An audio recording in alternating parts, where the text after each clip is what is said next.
হালাল ব্যবসা যে রিজিকের 90 ভাগ এটা বলেছে। এই ব্যবসা যে আল্লাহ রাসূলের সুন্নাহ সেটা বলেছে। যে আল্লাহ রাসূল আমাদের প্রিয় নবীর সুন্নাহ না, অধিকাংশ নবী রাসূলরা এই ব্যবসা করতেন। তারা কামারের ব্যবসা করতেন, দর্জির ব্যবসা করতেন, কাঠের ব্যবসা করতেন, লাকড়ির ব্যবসা করতেন, কাপড়ের ব্যবসা করতেন। এরকম নবীর ইতিহাস পড়লে সেটা খুঁজে পাওয়া যায়। আলহামদুলিল্লাহ, সেই ব্যবসার সাথে ইসলামী আন্দোলনের সাথে সম্পৃক্ত, ইসলামী আন্দোলনকে ভালো জানেন। এদেশে আল্লাহর দ্বীন কায়েমের সাথে আপনারা সম্পৃক্ত আছেন অনেকেই, বেশিরভাগ ভাইয়েরা। এই সমস্ত ভাইদেরকে নিয়ে আজকের এই মত বিনিময় সভা। সম্মানিত ভাইয়েরা, আপনারা জানেন যে এই ব্যবসাটা আমরা হালালভাবে করতে চাই। শুধু ব্যবসা কেন, যে চাকরি করে সে হালালভাবে চাকরি করতে চায়। যে ব্যক্তি কৃষি কাজ করে কৃষিটাও সে হালালভাবে করতে চায়। যে ডাক্তারি করে, যে আইন ব্যবসা করে, সকলেই হালালভাবে করতে চায়। কিন্তু হালালভাবে করতে চাইলেও আমাদের দেশটার পরিক্রমাটা একটা পর্যায়ে এমন হয়েছে যে হালালভাবে করতে চাইলেও অনেকে করতে পারে না। একজন কন্ডাক্টরের গত পরশু আমি জিজ্ঞাসা করেছিলাম যে ভাই, কন্ডাক্টরি করেন যে কেমন লাভটা হয়, হালালভাবে শতভাগ করতে পারেন কিনা। তিনি আমাকে একটা ফিরিস্তি বর্ণনা করেছেন যে টপ টু বটম, উপর থেকে শুরু করে নিচ পর্যন্ত আমি যেভাবে দিয়ে আসতে হয়, একটা পর্যায়ে না দিলে আমি শতভাগ কাজ করলেও আমার ভাউচারে কাজটা গ্রহণ করা হবে না যদি আমি সকল সেক্টরে টাকা দিয়ে না আসি।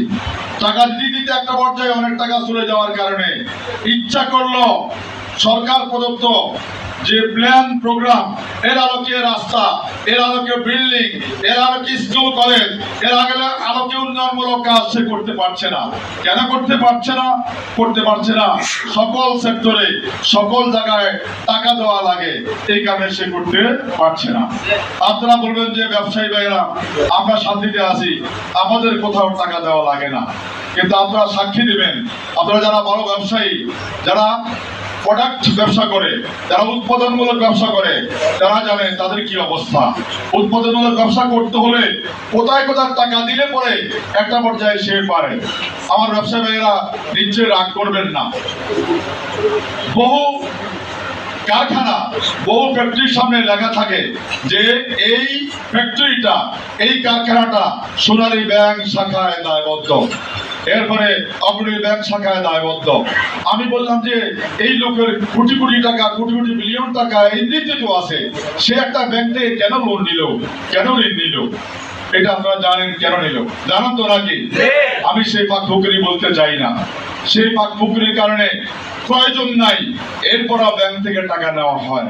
একটা পর্যায়ে ব্যাংকের টাকাও পরিশোধ পূর্ণাঙ্গ সে করলো, ব্যাংকে যে প্রফিট দেওয়ার কথা প্রফিট হিসেবে দেওয়া লাগে না, একটা পর্যায়ে ব্যাংকও ফাঁকি দেওয়া হয়। এই চিন্তা আমাদের দেশে আছে না নাই? আছে। এরপরে আপনারা যারা ব্যবসা বাণিজ্য করেন, আপনারা ব্যবসা বাণিজ্য সৎভাবে করতে পারছেন না, এই কারণে সেইগুলো উৎপাদন থেকে শুরু করে মাঝখানে মধ্যস্বত্বভোগী যারা আছে, তারা চাঁদা আদায় করে, মন্ত্রী চাঁদা আদায় করে, এমপি চাঁদা আদায় করে, সচিব চাঁদা আদায় করে, চেয়ারম্যান চাঁদা আদায় করে, মেম্বার চাঁদা আদায় করে, বাজারে যারা বড় বড় পতি আছে তারা আদায় করে, ইত্যাদি কারণে একটা পর্যায়ে ওই ব্যবসায়ী তার এই ব্যবসার ঠিকানার জন্য সে তার পণ্যের দাম বেশি করে নিতে হয়। একটা পর্যায়ে বেশি দাঁড়িয়ে সে এক পর্যায়ে ব্যবসা ছেড়ে দিয়ে চলে যেতে হয়। বিষয়টা এটা সত্য কিনা বলেন? এই চিত্র আমাদের কেন? এই চিত্র হওয়ার পিছনের কারণ হলো আমাদের ব্যবসা, আমাদের চাকরি, আমাদের বিভিন্ন পর্যায়ের উৎপাদনমূলক কাজ আমরা করতে পারছি না। কেন? একটি মাত্র কারণ আমরা খুঁজে পেয়েছি, আপনারা খুঁজে পেয়েছেন, আজকে গোটা জাতি এটা খুঁজে পেয়েছে। সেটা হচ্ছে সকল সেক্টরে সকল জায়গায় সৎ নেতৃত্বের অভাব। সৎ নেতৃত্বের অভাবের কারণে আজকে ব্যবসায়ী শান্তিতে নাই, চাকরিজীবী শান্তিতে নাই। ইচ্ছা করলো একজন পুলিশ অফিসার, তিনি সব মানুষ, তিনি শান্তিতে থাকতে পারছেন না, কারণ তার বড় বস বলছে তুমি যদি আমাকে টাকা দিতে না পারো তাহলে তোমার ব্যবসা তোমার করার প্রয়োজন না, তোমার এই চাকরি করার প্রয়োজন নাই। ইচ্ছা করে সে কি করতে হয়? ইচ্ছা করে সে গোষ্ঠীত হয়, ইচ্ছা করে সে আন্দোলন থেকে গোষ্ঠীত হয়। এই থেকে শুরু করে সকল সেক্টর আজকে এই দুর্নীতির কারণে আমরা আজকে দারুণভাবে ক্ষতিগ্রস্ত। এর থেকে কি আমাদের উদ্ধার হওয়ার প্রয়োজন আছে না? একদিকে আমাদেরকে পরকালে জবাবদিহি করা লাগবে, অপরদিকে শান্তিতে বসবাস করা লাগবে, অপরদিকে আমাদের ভবিষ্যৎ প্রজন্মকে পথ দেখাতে হবে। এই থেকে উত্তরের জন্য একটাই উপায়, সেটা হচ্ছে আল্লাহর আইন চাই, সৎ লোকের শাসন চাই। এই স্লোগান বাংলাদেশ জামায়াত ইসলামী দীর্ঘ 85 বছর যাবত দিয়ে আসছে। আমরা একটা পর্যায়ে যারা যেতে পারে নাই, সব জায়গা যেতে পারে নাই, যতটুকু গিয়েছি এরপরে দেখা যায় একটা সময় থেকে আমাদেরকে বাধা দেওয়া হয়েছে। শুধু বাধাই শেষ নয়, একটা পর্যায়ে আমাদের বিরুদ্ধে মিথ্যা মামলা দেওয়া হয়েছে, আমাদের নেতৃবৃন্দকে গ্রেফতার করা হয়েছে, মিথ্যা মামলায় মিথ্যা সাক্ষী, মিথ্যা প্রসিকিউটর, মিথ্যুক বিচারক দ্বারা আমাদের নেতৃবৃন্দকে ফাঁসির কাস্টে ঝুলানো হয়েছে। আমাদের নেতৃবৃন্দকে মামলা হামলা দিয়ে আমাদের নেতৃবৃন্দকে জেলখানায় মৃত্যুবরণ করতে হয়েছে। আমরা নিজেরাও শান্তিতে ছিলাম না।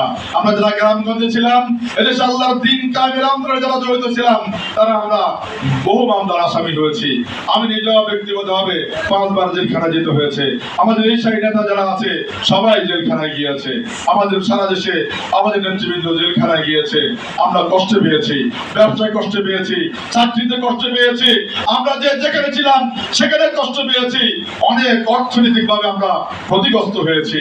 এমন অবস্থায় আমরা নিশ্চিত হয়ে যায়নি, নিশ্চিত হয়ে যায় না।